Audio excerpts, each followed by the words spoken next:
इस चैप्टर का नाम क्या है? वेक्टर।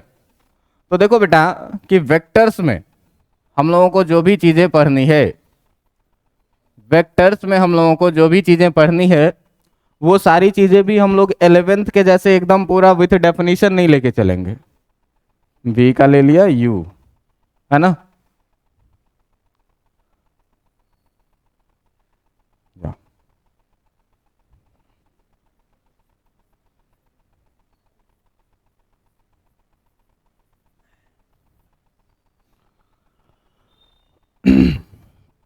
अब देखो कि इस चैप्टर में जब हम लोग चलेंगे, फिर से बात को आगे बढ़ाएंगे, तो यूनिट डायमेंशन मेजरमेंट से ही अपनी कहानी शुरू करेंगे, ठीक है। तो यूनिट डायमेंशन मेजरमेंट में हम लोग परिमाण और दिशा के आधार पर 3 तरह की राशियों के बारे में पढ़ा था, जिसमें पहला था आपका क्या?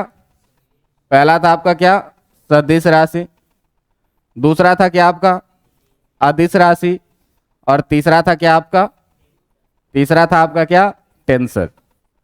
तो देखो बेटा इसमें सिंपल सिंपल तुमको ये चीज की जानकारी थी कि जो इसमें अदिश राशि है, जो इसमें अदिश राशि है वो अदिश राशि क्या होता है? तो वे भौतिक राशियां, वे भौतिक राशियां जिसके पास केवल क्या होता है? परिमाण होता है। वो भौतिक राशियां जिनके पास केवल परिमाण होता है, जिनके पास क्या होता है? केवल परिमाण होता है, उसके पास कोई दिशा नहीं होती है। केवल परिमाण होता है, कोई निश्चित दिशा नहीं होती। इसके पास क्या होती है? कोई निश्चित दिशा नहीं होती है। तो कोई निश्चित दिशा नहीं होने का मतलब क्या?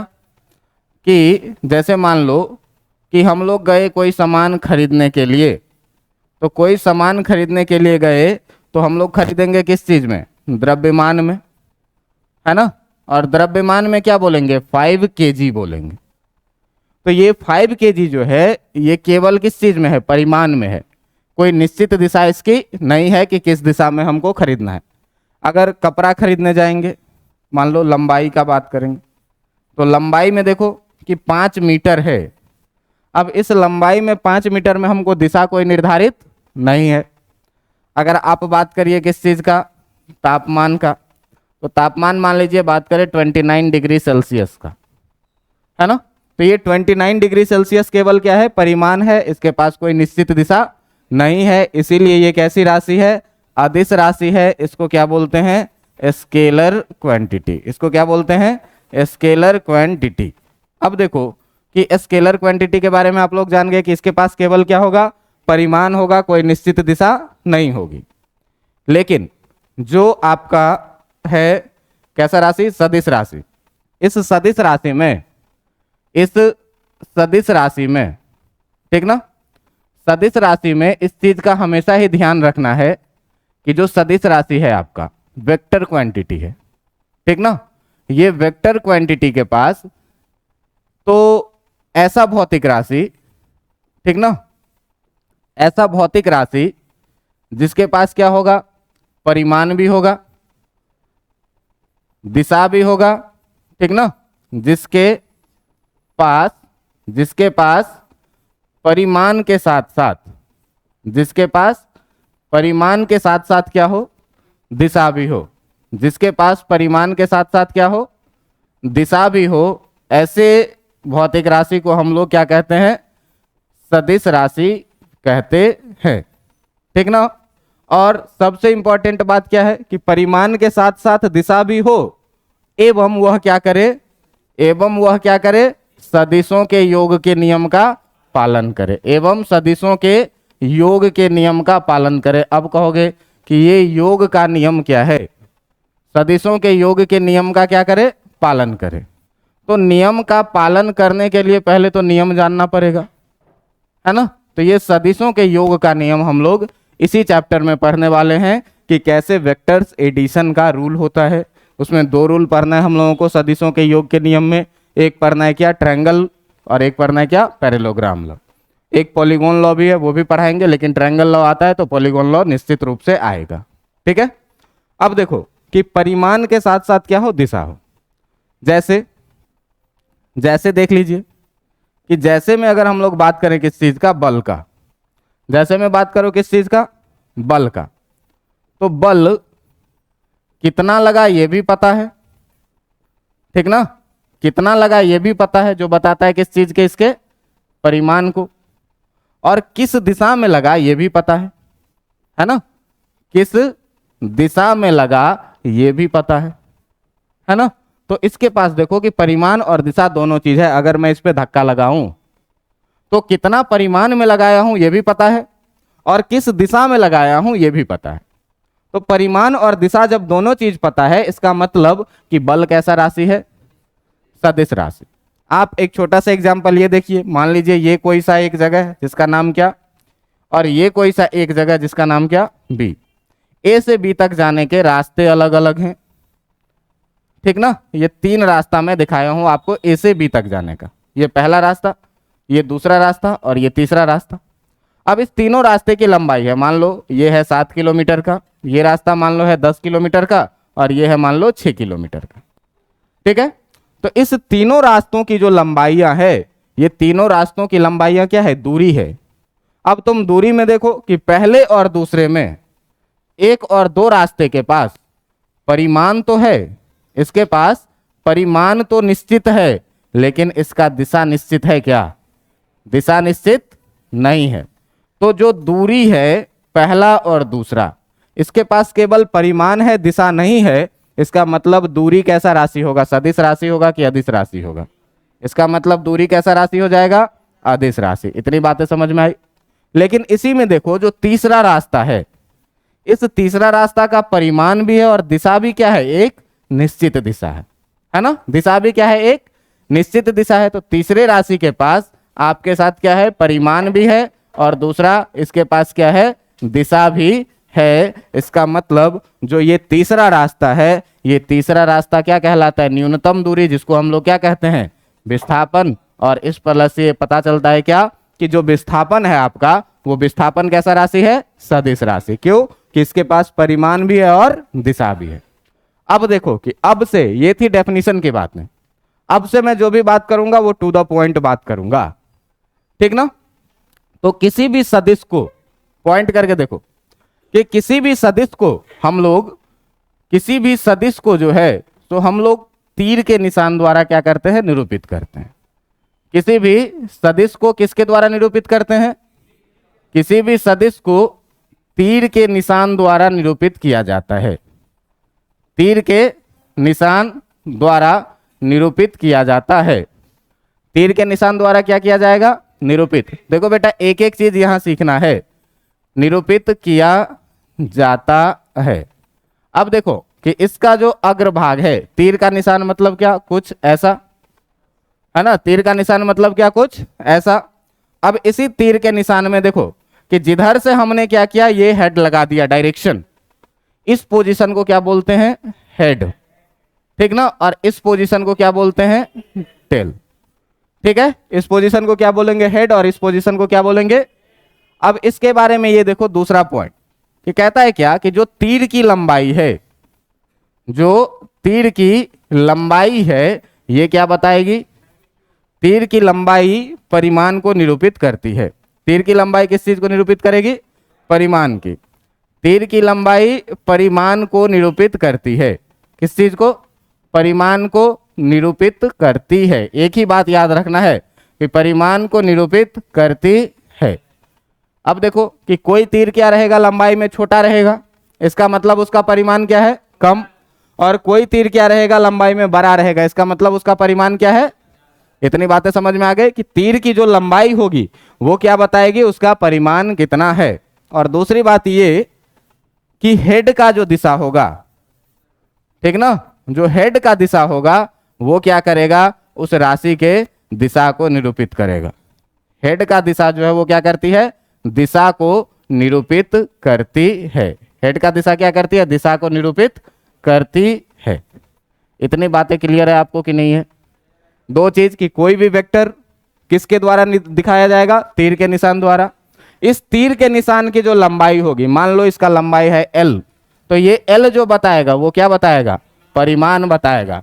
और इसका जो डायरेक्शन है ये क्या बताएगा, इसका दिशा बतलाएगा। इतनी बातें क्लियर है आपको कि किसी भी तीर में जो उसकी लंबाई है और उसका हेड का निशान है, देखो ये इसकी लंबाई है, इसका हेड का निशान है, ये इधर इसकी लंबाई है, हेड का निशान है, तो हर चीज है लंबाई अलग अलग। ये है 3 मीटर का, मान लो ये है 4 मीटर का, मान लो ये है 7 मीटर का, तो इस सब का 3, 4 मीटर और 7 मीटर इसके क्या दिखाता है, परिमाण को। लेकिन इस तीर का जो हेड का डायरेक्शन है, ये हेड का डायरेक्शन, ये क्या दिखा रहा है, इसके दिशा को कि ये किस दिशा में जा रही है। ये दिखा रहा है इसके दिशा को कि ये भी किस दिशा में जा रही है। वहां भी दिखाया जा रहा है इसके दिशा को कि ये किस दिशा में जा रही है। यहां अभी तक क्या सीखे, 2 बात, कि किसी भी वेक्टर को तीर के निशान के द्वारा दिखाया जाएगा। तीर के निशान में जो तीर की लंबाई होगी वो उसके किस चीज को दिखाएगा, और जो हेड का डायरेक्शन होगा वो किस चीज को दिखाएगा। इतना में कोई दिक्कत है, इतना में कोई दिक्कत आपके पास नहीं होना चाहिए। अब देखो कि इस प्रकार से जो है सो बात आ जाती है अब आगे बढ़ के कहां से, कि सदिशों के प्रकार पर, ठीक ना। क्या आ जाता है बात, सदिशों के प्रकार। तो देखिए हम जितने प्रकार से चाहेंगे सदिशों को बांटना, उतने प्रकार से हम लोग बांट सकते हैं। लेकिन इसमें जो मुख्यतः हम लोग प्रकार लेंगे वो कुछ मुख्य प्रकारों के बारे में चर्चा करेंगे, ठीक है। जिसमें सबसे पहला जो है वो है क्या, समान सदिश। पहला क्या है, समान सदिश, जिसको बोलेंगे हम लोग क्या, इक्वल वेक्टर्स। जिसको क्या बोलेंगे, इक्वल वेक्टर्स। अब देखो कि समान सदिश कह रहा है, तो जैसे ही कंपेयर की बात आ गई, समान है कि असमान है, मतलब 2 की बात होगी, कम से कम 2 चीज को कंपेयर करेंगे। तो समान सदिश कब होगा, जब दोनों का परिमाण एक जैसा हो और दिशा भी एक ही जैसा हो। क्यों, कि किसी भी सदिश के पास हमारे पास 2 चीज है, एक तो मैग्नीट्यूड और दूसरा क्या, डायरेक्शन। तो अगर मैग्नीट्यूड और डायरेक्शन दोनों एक जैसा हो तो हम लोग 2 सदिश को क्या कहेंगे, एक समान, ठीक है। तो सीधे सीधे इसमें क्या लिखोगे, सीधे सीधे इसमें क्या लिखोगे कि 2 या 2 से अधिक सदिश, ठीक ना, 2 या 2 से अधिक सदिश। कंपेयर जब भी करना है तो कम से कम 2 का करेंगे, अधिक भी रहे तो कोई बात नहीं।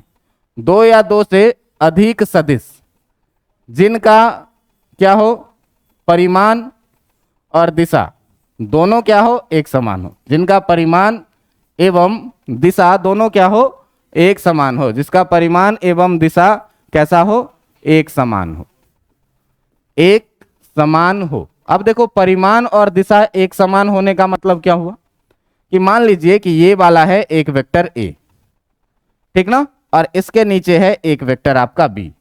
आप बताइए तो दोनों का लंबाई एक जैसा है क्या, दिशा भी एक जैसा है क्या, तो ये दोनों को हम लोग समान सदिश कहेंगे कि नहीं।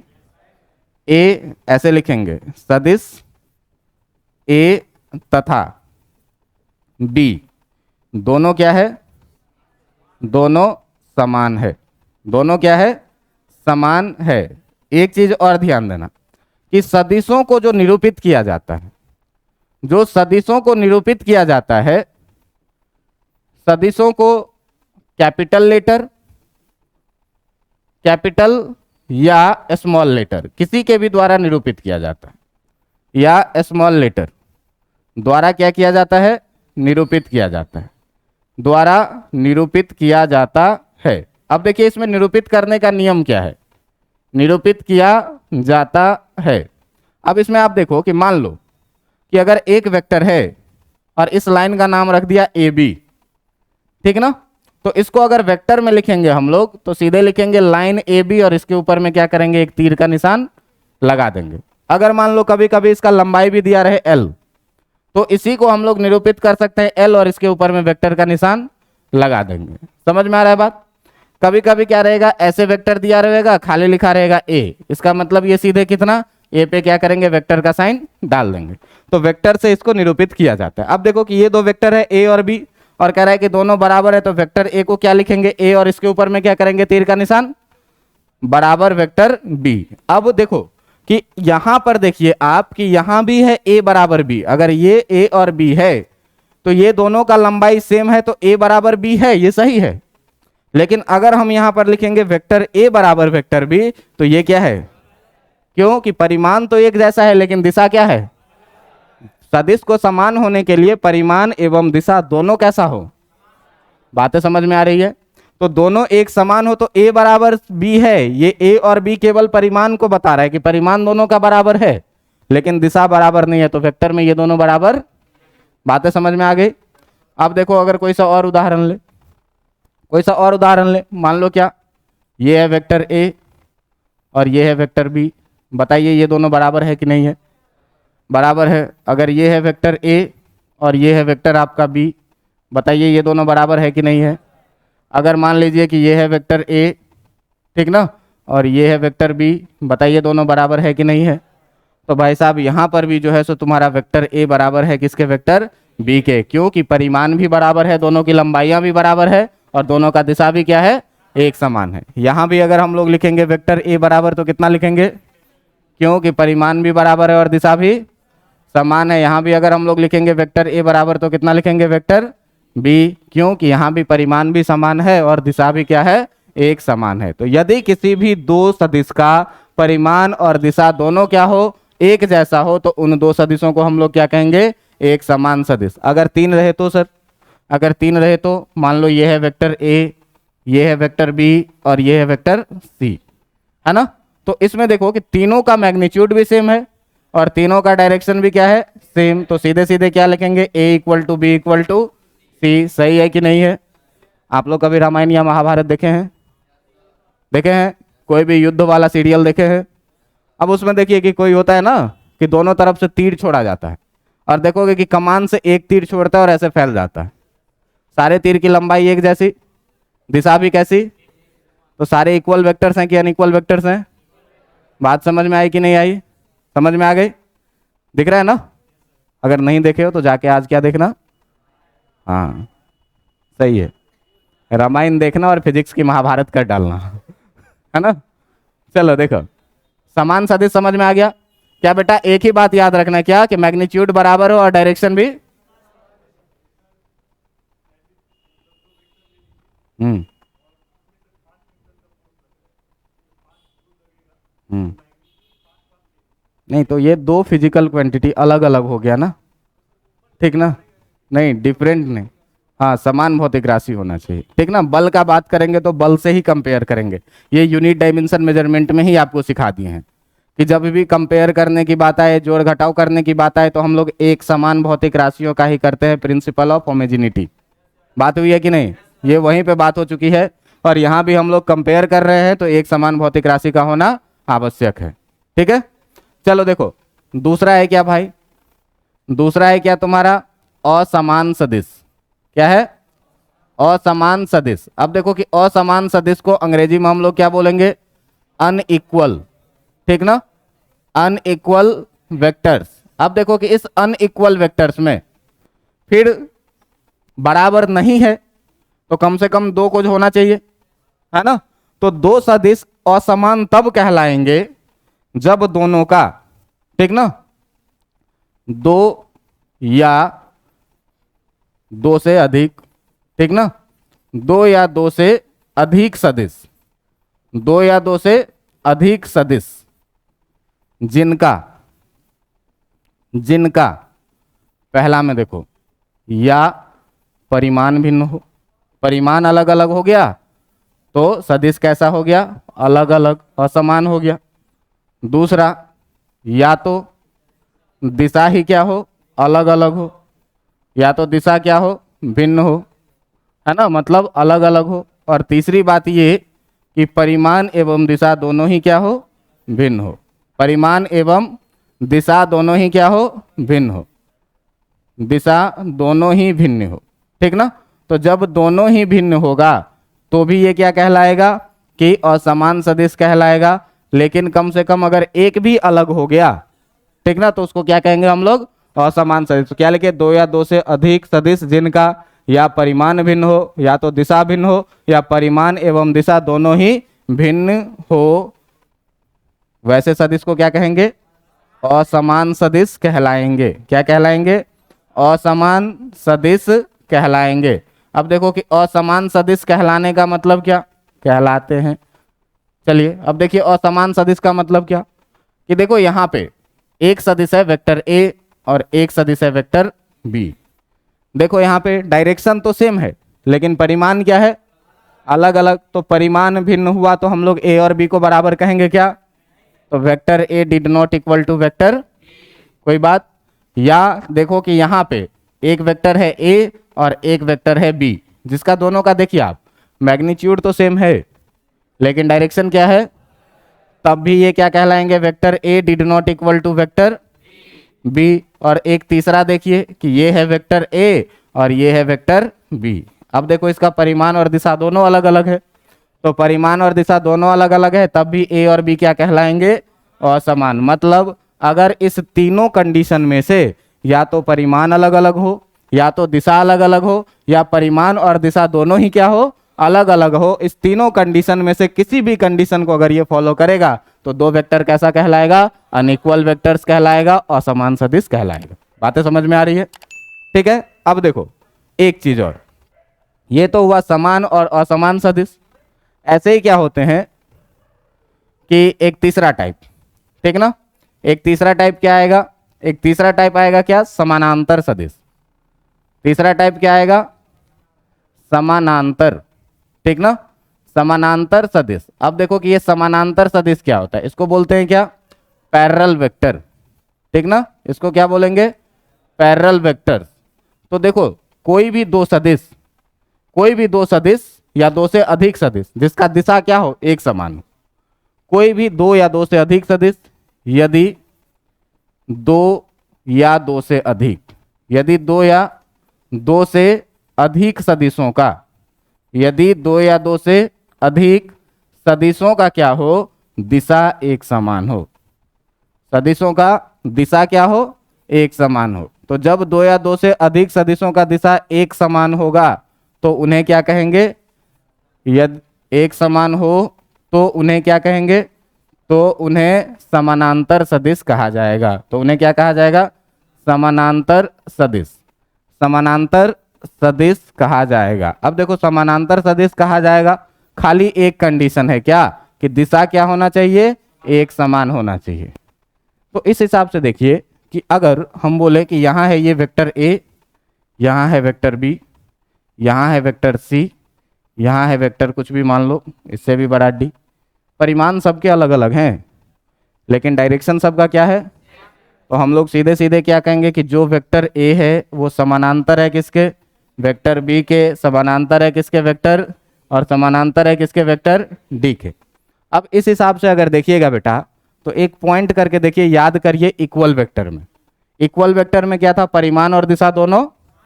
तो इक्वल वेक्टर का भी दिशा एक समान है, मतलब एक समान सदिश को समानांतर सदिश कह सकते हैं कि नहीं? कह सकते हैं। तो यहाँ पर पॉइंट हम लिख सकते हैं क्या?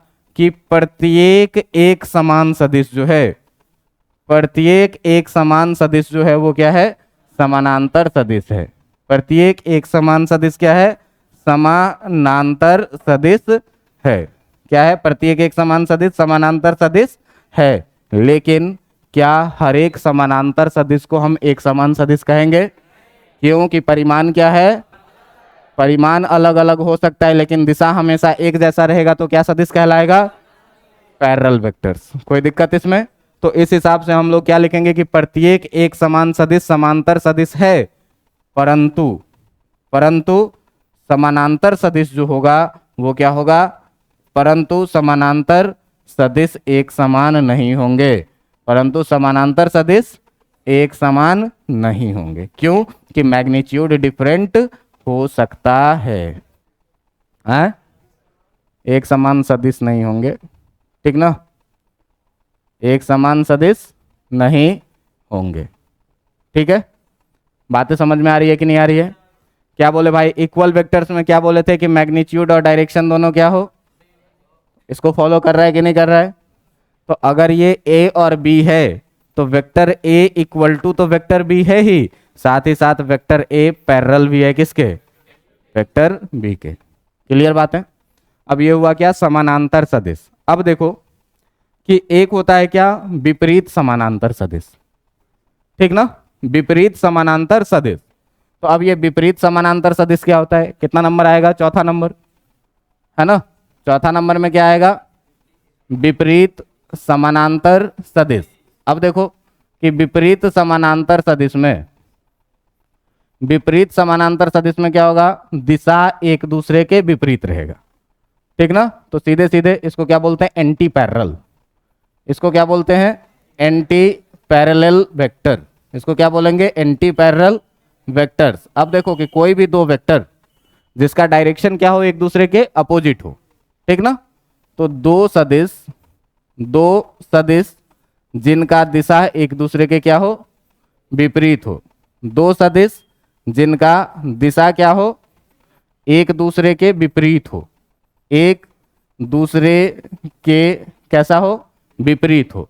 तो जब दिशा एक दूसरे के विपरीत होगा, तो दिशा एक दूसरे के विपरीत होने का मतलब क्या, ये गया राम का तीर ए और ये इधर से आया रावण का तीर क्या, किस डायरेक्शन में, अपोजिट डायरेक्शन में। तो वेक्टर ए और वेक्टर बी जो होगा वो कैसा वेक्टर होगा, आर एंटी पैरेलल वेक्टर। कैसा होगा, एंटी पैरेलल होगा। क्लियर है बात। कहीं भी अगर दो वेक्टर का डायरेक्शन एक दूसरे के क्या हो, ठीक अपोजिट डायरेक्शन में, देखो मैग्नीट्यूड से कोई मतलब नहीं है, मैग्नीट्यूड से कोई मतलब नहीं है। अगर दो वेक्टर का डायरेक्शन अपोजिट गया, अगर दो वेक्टर का डायरेक्शन एक दूसरे के अपोजिट गया, तो भी वो दोनों क्या कहलाएंगे, एंटी पैरेलल कहलाएंगे। यहाँ हर एक केस में देखिए कि ये अगर वेक्टर ए, ये अगर वेक्टर बी, ये अगर वेक्टर ए, ये अगर वेक्टर बी, यहाँ पे देख लो कोई और सा लेके, ये वेक्टर ए और ये वेक्टर बी। तो मैग्नीट्यूड से कोई फर्क हमको नहीं पड़ना चाहिए, केवल अगर डायरेक्शन एक दूसरे के क्या हो, ठीक अपोजिट। अब युद्ध में है, मेरे सामने कोई प्रतिद्वंदी खड़ा है, हम इधर से फायर करेंगे, वो तो मेरा इस डायरेक्शन में जा रहा है और उसका ठीक अपोजिट आ रहा है। तो अगर डायरेक्शन खाली अपोजिट हो जाए तो ऐसे सदिश को क्या बोलते हैं। समझ में आ रहा है बात, समझ में आ रहा है कि नहीं आ रहा है। अब देखो कि ये विपरीत समानांतर हो गया। अब जो आता है अगला, ये दो तरह से देखे, एक देखे क्या, समान और असमान। तो समान में होने के लिए क्या चाहिए, दो चीजें चाहिए, मैग्नीट्यूड और डायरेक्शन दोनों कैसा, समान। असमान में क्या देखे, या तो मैग्नीट्यूड डिफर कर जाए, या तो डायरेक्शन डिफर कर जाए, या मैग्नीट्यूड और डायरेक्शन दोनों ही डिफर कर जाए। इस दोनों तीनों ही केस में क्या होता था, सदिश असमान दिखता था। अब मैं क्या बोला, समानांतर। तो समानांतर सदिश में केवल एक ही कंडीशन है क्या, कि केवल डायरेक्शन क्या हो जाए, सेम हो जाए। तो जब डायरेक्शन सेम तो कैसा, समानांतर। तो इस हिसाब से देखें, जो एक समान सदिश है वो भी कैसा सदिश है, समानांतर सदिश है। और ये आया क्या, विपरीत समानांतर, के डायरेक्शन एक दूसरे के क्या हो, ठीक अपोजिट हो। तो ऐसे दो सदिश को हम लोग क्या कहेंगे, विपरीत समानांतर सदिश कहेंगे। ठीक है। अब देखिए जो अगला आता है आपका, अगला आता है क्या, अगला आता है क्या, रेखीय सदिश। कौन सा नंबर आएगा, 5 नंबर, है ना। अगला आएगा क्या, रेखीय सदिश, ठीक ना। इस रेखीय सदिश को क्या बोलेंगे, लीनियर वेक्टर। क्या बोलेंगे, लीनियर वेक्टर्स। अब देखो कि ये लीनियर वेक्टर्स में, इस लीनियर वेक्टर्स में सीधे सीधे क्या लिखेंगे कि दो या दो से अधिक, ठीक ना, दो या दो से अधिक सदिश, ठीक ना, दो या दो से अधिक सदिश जो एक ही रेखा के, जो एक ही सरल रेखा के अनुरूप चले। जो क्या चले, एक ही सरल रेखा के अनुरूप हो, एक ही सरल रेखा के अनुरूप हो। अब देखो इसका मतलब क्या हुआ, एक ही सरल रेखा के अनुरूप हो। तो सबसे पहले मानते हैं क्या कि कोई एक सरल रेखा ले लो, कोई एक सरल रेखा ले लो, ये लाइन, ठीक है, सीधी रेखा है। अब इसके अलोंग, चाहे इसके डायरेक्शन में रहे कोई वेक्टर ए, चाहे इसके अपोजिट डायरेक्शन में रहे कोई वेक्टर बी, चाहे इसके डायरेक्शन में रहे कोई सी, चाहे इसके अपोजिट डायरेक्शन में रहे कोई डी। तो इस तरह से देखिए कि जो भी वेक्टर्स हैं या तो इस रेखा के दिशा में जा रही है या तो इसके विपरीत दिशा में। तो इस तीनों पॉइंट को मिला के हम लोग क्या बोलेंगे कि एक ही सरल रेखा के क्या हो, अनुरूप हो, ठीक ना। तो एक ही सरल रेखा के अनुरूप होने का मतलब क्या हुआ, एक ही सरल रेखा के क्या हो, अनुरूप। तो एक ही सरल रेखा के अनुरूप का मतलब क्या हुआ, या तो उसके दिशा में रहेगा या तो उसके विपरीत दिशा में रहेगा। ऐसे सदिश को हम लोग क्या बोलेंगे, रेखीय सदिश। एक बात समझ में आ गई, ठीक ना। अब देखो कि इसके बाद सदिशों के और भी प्रकार आते हैं। यहां पर अगर लिखना चाहें तो लिखेंगे vector A, vector B, vector C and vector D. R कैसा है, आर कैसा है, लीनियर वेक्टर। कैसा वेक्टर है? Linear vector. ठीक है, ये लीनियर वेक्टर्स है। अब देखो इसमें कि बात को आगे बढ़ाएंगे, एक अगला टाइप भी देखेंगे। तो अगला टाइप में क्या आता है? अच्छा, इसको लीनियर या कोलीनियर भी बोला जाता है, ठीक ना। इस चीज को भी ध्यान में रखना है कि इसको या तो आप लीनियर भी बोल सकते हैं या फिर इसी को आप कोलीनियर भी बोल सकते हैं। कोलीनियर भी बोला जाता है, लीनियर भी बोला जाता है, दोनों एक ही वर्ड है, ठीक ना, कोई दिक्कत नहीं है। अब देखो, हाँ, समान हो सकते हैं, ठीक ना। अब देखो कि प्रत्येक वेक्टर जो एंटी पैरेलल है वो कोलिनियर हो सकता है, ठीक ना। तो हम लोग इसमें एक पॉइंट करके ये भी लिख सकते हैं क्या कि प्रत्येक विपरीत समानांतर सदिश, प्रत्येक विपरीत समानांतर सदिश जो है वो क्या होगा? समानांतर सदिश क्या होगा?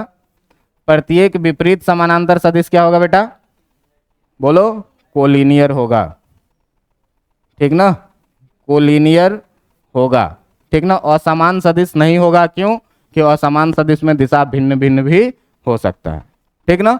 तो ये हम लोग लिख सकते हैं क्या कि प्रत्येक विपरीत समानांतर सदिश जो है वो कैसा? कोलिनियर सदिश होगा, कोलिनियर वेक्टर होगा। कोई दिक्कत इसमें? नहीं, कोई दिक्कत। अब देखो कि इसमें एक चीज क्या आता है? कोप्लेनर सदिश, ठीक ना। कोप्लेनर वेक्टर कितना नंबर आएगा? छठा नंबर। छठा नंबर में आएगा क्या? Coplanar vectors. कोप्लेनर वेक्टर्स को क्या बोलते हैं? समतलीय सदिश। क्या बोलेंगे? समतलीय सदिश। कोप्लेनर वेक्टर को क्या बोलेंगे? समतलीय सदिश। अब देखो कि ये समतलीय सदिश क्या होगा? तो समतलीय सदिश का मतलब, अब देखो यहां समझने का बात है। समझने का क्या बात है? कि जो भी दो या दो से अधिक सदिश, दो या दो से अधिक सदिश, ठीक ना, दो या दो से अधिक सदिश जो एक ही समतल में हो, जो क्या हो? एक ही समतल में हो, एक ही समतल में हो। तो एक ही समतल में होने का मतलब क्या हुआ? एक ही समतल में होने का मतलब ये हुआ कि देखो, मान लो कि कोई सा ये एक समतल है, एक समतल है। इसी समतल में मान लीजिए क्या कि एक ये रहा वेक्टर ए, ठीक ना, एक ये रहा वेक्टर बी, एक ये रहा वेक्टर सी, एक ये रहा वेक्टर डी, और भी बहुत सारे रह सकते हैं।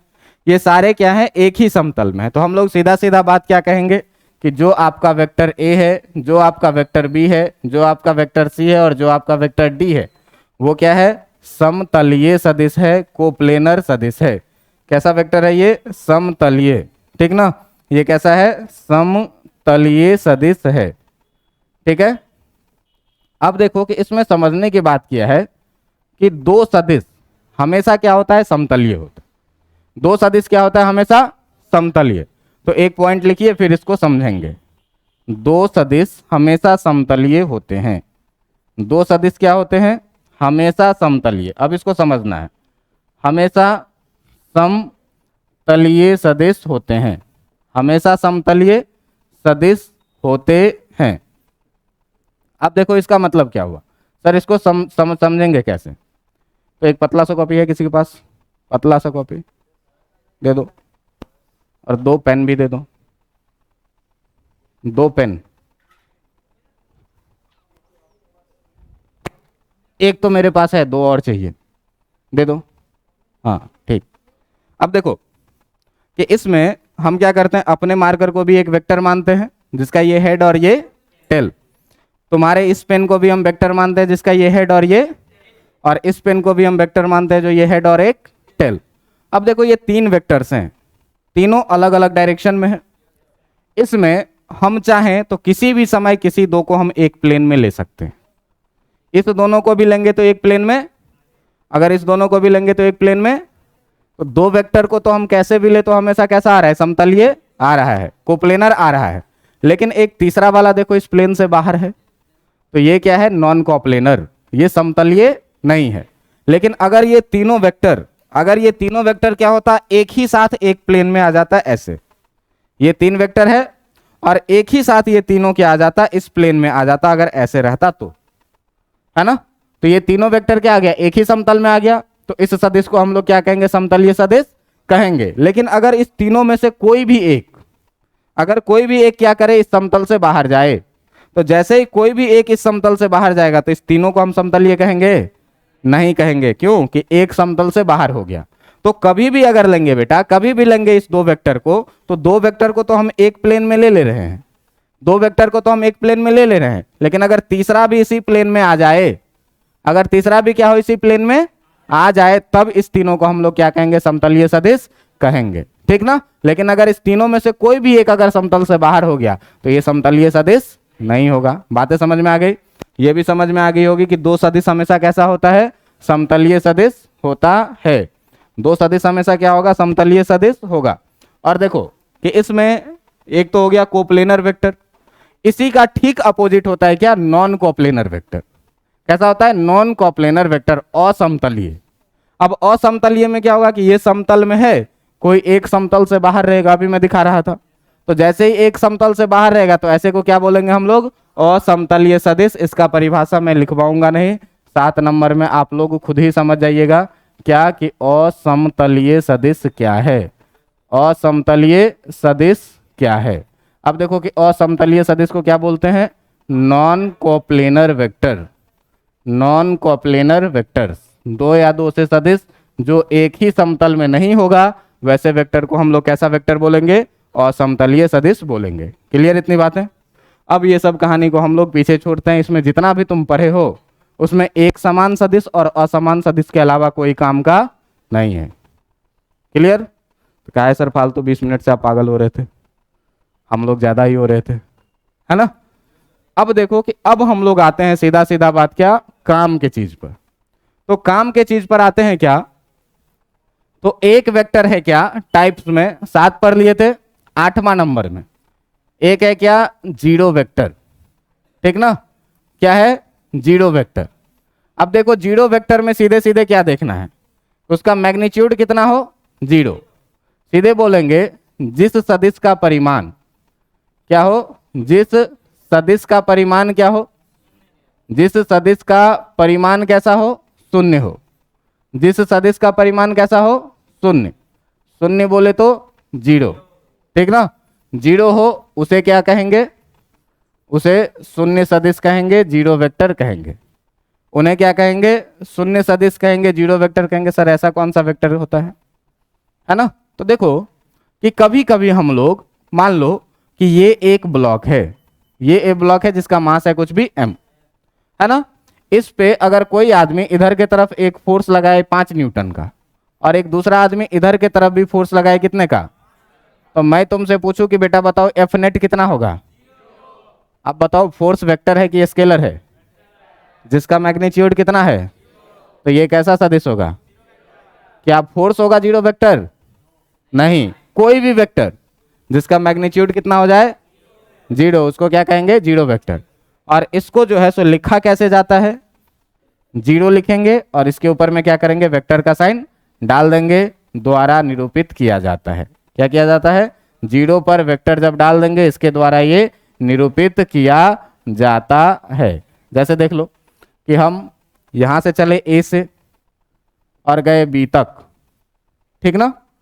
और फिर B से हम वापस आ गए A तक। तो अगर कोई तुमसे पूछे कि डिस्प्लेसमेंट बताओ कितना हुआ, तो जब डिस्प्लेसमेंट हुआ भाई साहब 0, तो इसका मतलब इसको हम लोग क्या लिखेंगे? डिस्प्लेसमेंट वेक्टर है और मैग्नीट्यूड कितना है? 0, तो ऐसे वेक्टर्स को क्या लिखेंगे? Zero vector. क्लियर है बात? जीरो वेक्टर समझ में आ गई? तो जीरो वेक्टर कोई वेक्टर होता नहीं है, कोई भी वेक्टर जिसका नेट कितना आ जाए? 0 हो जाए। कभी कभी एफ नेट 0 आ जाता है, कभी कभी नेट डिस्प्लेसमेंट 0 आ जाता है ना? तो इस सब कहानी में इसको हम लोग क्या कहते हैं? Zero vector. ये भी किसी काम का नहीं है। काय पढ़ा रहे हैं सर? अब देखो जो तुम्हारे लिए सबसे इंपॉर्टेंट चीज है, जो तुम्हारे लिए सबसे इंपॉर्टेंट चीज है, इसका नाम है क्या? Unit vector. इसका नाम क्या है? यूनिट वेक्टर, इकाई सदिश। इसका नाम क्या है? इकाई सदिश। अब देखो कि इस इकाई सदिश में, इस इकाई सदिश में सीधे एक बात रखना है क्या? कि वैसा सदिश जिसका परिमाण क्या हो? जिसका परिमाण इकाई हो। जिसका परिमाण क्या हो? इकाई हो। तो जिसका परिमाण इकाई का मतलब क्या हुआ? इकाई का मतलब कितना हुआ? 1। ठीक ना, 1 हो, ठीक ना। इकाई का मतलब कितना हुआ, 1 हो, उसे ही हम लोग क्या कहेंगे, उसे इकाई सदिश कहते हैं, ठीक ना, उसे इकाई सदिश कहते हैं। अब देखो कि इकाई सदिश कहने का मतलब क्या हुआ, कि इकाई सदिश कहते हैं। अब देखिए कि इसमें हमारे फिजिक्स में हम लोगों के पास जनरली जो प्रैक्टिकली हम लोग पढ़ते हैं, एक तो पढ़ेंगे 1 डायमेंशनल एक ही दिशा में, एक पढ़ते हैं 2 डायमेंशनल, और एक पढ़ेंगे स्पेस में जो है कैसा 3 डायमेंशनल। 4D का कोई कॉन्सेप्ट हमारे फिजिक्स में अभी। तो इस तीनों दिशा को निरूपित करने के लिए फिजिक्स में जो है तो 3 तरह के इकाई सदिश का उपयोग किया गया है। मान लो कि ये है एक्स एक्सिस, ये है वाई एक्सिस, और ये है तुम्हारा जेड एक्सिस। तो इस तीनों दिशाओं को दिखाने के लिए, इस तीनों दिशाओं को दिखाने के लिए 3 तरह के इकाई सदिश का उपयोग किया गया है। एक्स के अलोंग जो है उसको बोलते हैं क्या, आई कैप, ठीक ना। तो कोई भी वेक्टर को, ठीक ना, इकाई सदिश को दिखाने के लिए आप आर कैप का उपयोग करते हैं, ठीक ना। आर कैप का मतलब क्या होता है कि सदिश आर के अनुरूप इकाई सदिश। इसका मतलब क्या होता है, सदिश आर के अनुरूप इकाई सदिश।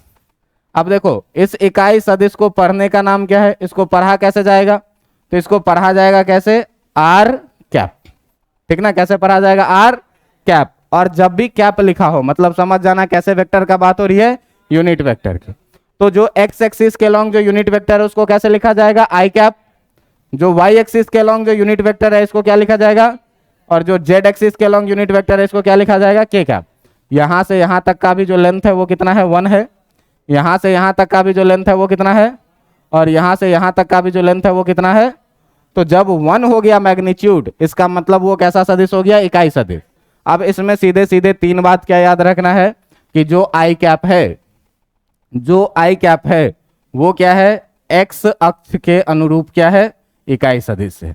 क्या है, एक्स अक्ष के अनुरूप इकाई सदिश, अनुरूप इकाई सदिश, ठीक ना।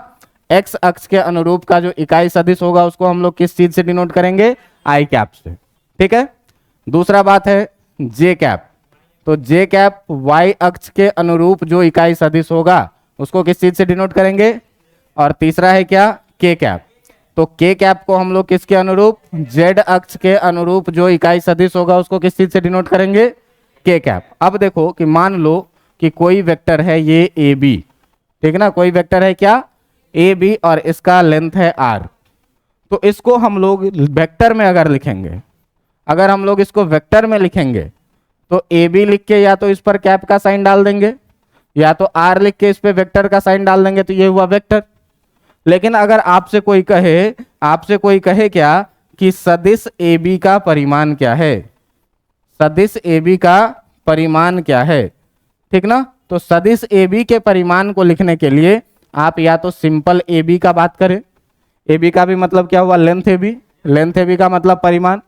या अगर वेक्टर में लिखें तो ए बी वेक्टर का मॉड लगा दें, तो मॉड लगाने का मतलब क्या हो जाता है, इसका परिमाण। और अगर आपको चाहें तो इसको वेक्टर आर भी लिख सकते हैं और उसका मॉड लगा सकते हैं, या सिंपल आप चाहें तो इसको आर भी लिख सकते हैं। इस चारों चीजों का मतलब क्या हुआ, सदिश ए बी का परिमाण। अब देखो कि परिभाषा क्या कह रहा है कि वैसा सदिश जिसका परिमाण कितना हो, 1 हो, उसे इकाई सदिश कहते हैं। तो चाहे मॉड आई का बात करें, चाहे मॉड जे का बात करें, और चाहे मॉड के कैप का बात करें, ये तीनों का वैल्यू कितना आना चाहिए, 1 आना चाहिए कि नहीं। क्योंकि ये क्या है, इकाई सदिश है। हमेशा ही आपको याद रखना है कि अगर किसी भी कोऑर्डिनेट सिस्टम में ऐसे हो एक्स एक्सिस, ऐसे हो वाई एक्सिस, और ऐसे हो जेड एक्सिस, तो जो एक्स एक्सिस के लॉन्ग जो यूनिट वेक्टर होगा, जो यूनिट वेक्टर एक्स एक्सिस के लॉन्ग होगा उसको क्या बोलेंगे, आई कैप। जो वाई एक्सिस के लॉन्ग होगा उसको क्या बोलेंगे, और जो जेड एक्सिस के लॉन्ग होगा इसको क्या बोलेंगे, के कैप, ठीक ना। अब जरा सा ध्यान से देखो कि इसमें 3 कोऑर्डिनेट एक्सिस है ना, 3 कोऑर्डिनेट एक्सिस है, एक है आई और एक है जे और एक है के। दिखा दो दोनों पेन, ठीक है। अब देखिए कि मान लो कि ये ब्लैक वाला एक्स एक्सिस है, ये रेड वाला वाई एक्सिस है, और ये ब्लू वाला जेड एक्सिस है। अब इसमें तुम ध्यान से देखो कि ये 3 कोऑर्डिनेट एक्सिस है, तीनों के अलॉन्ग यूनिट वेक्टर हम एक्स वाले के साथ आई कैप, वाई वाले के साथ जे कैप, और जेड वाले के साथ के कैप दिए। अब जरा सा ध्यान से देखिए, एक्स और वाई भी एक दूसरे पर क्या है, परपेंडिकुलर। वाई और जेड भी एक दूसरे पर क्या है, और एक्स और जेड भी एक दूसरे पर क्या है, मतलब सीधे सीधे हम लोग बोल सकते हैं कि आई कैप, जे कैप और के कैप भी तीनों एक दूसरे पर क्या है, परपेंडिकुलर है। मतलब किसी भी दो के बीच का एंगल कितना है, 90 डिग्री का। लो पकड़ो। तो इसका मतलब क्या हुआ कि किसी भी दो सदिश के बीच का एंगल कितना हो जाएगा, 90 डिग्री। मतलब जो आई कैप है, जो तुम्हारा आई कैप है, ये भी परपेंडिकुलर टू क्या है, जे कैप के। जो जे कैप है ये भी परपेंडिकुलर है किसका, के कैप के। और जो आई कैप है ये भी परपेंडिकुलर है किसका, के कैप का। ठीक ना। मतलब आई जे के ये तीनों जो है एक दूसरे का क्या है, परपेंडिकुलर है। इसका मतलब क्या हुआ सीधे कि आई कैप, जे कैप एंड के कैप आर कैसा है, परपेंडिकुलर टू ईच अदर। ठीक ना, एक दूसरे के क्या है, लंबवत है, परपेंडिकुलर टू ईच अदर। बस इतना बात आपको आज याद रखना है। ठीक है। कल हम लोग, आज ये बोरिंग लेक्चर, यही मान के चलो जो भी चीजें क्लास में पढ़ाए वो सारी चीजें याद हो गई होगी। क्या स्केलर का डेफिनेशन, वैसा भौतिक राशि जिसके पास केवल क्या हो, परिमाण हो, कोई निश्चित दिशा। वेक्टर में क्या बोले कि परिमाण भी हो, दिशा भी हो और सदिशों के योग के नियम का। तो वेक्टर, अब वेक्टर को किससे निरूपित करेंगे, तीर से। तीर का जो लंबाई होगा उसका क्या होगा, और जो हेड का डायरेक्शन होगा वो, कोई दिक्कत। इस बेसिस पर हम लोग 8-9 प्रकार पढ़े, 8-9 प्रकार पढ़े, सारी प्रकार को समझ में आया। और लास्ट में जो सबसे इंपॉर्टेंट यूनिट वेक्टर, अब इस यूनिट वेक्टर को अभी कंटिन्यू करना बाकी है, ये अच्छा चैप्टर है। इस यूनिट वेक्टर को कहा जाता है ब्रह्मांड का स्टीयरिंग। इसको क्या कहा जाता है, ब्रह्मांड का स्टीयरिंग। ठीक ना, क्या, ब्रह्मांड का स्टीयरिंग। और स्टीयरिंग का काम क्या होता है, दिशा देना। स्टीयरिंग का काम क्या होता है, दिशा देना। तो ये पूरे ब्रह्मांड को दिशा कौन देती है, ये यूनिट वेक्टर। ठीक ना। और इसी के बारे में हम लोग डिटेल में बात करेंगे अगले दिन, और अगले दिन वेक्टर को, लेक्चर को आगे लेके चलेंगे। आज थोड़ा सा बोरिंग था, थ्योरेटिकल था, लेकिन अगले दिन से इसमें आप बोर नहीं होंगे। क्यों कि हर एक स्टेप आपको सीखना है और हर एक स्टेप आपको करना है। समझ में आ गई बात, काफी आज के लिए। चलो ठीक।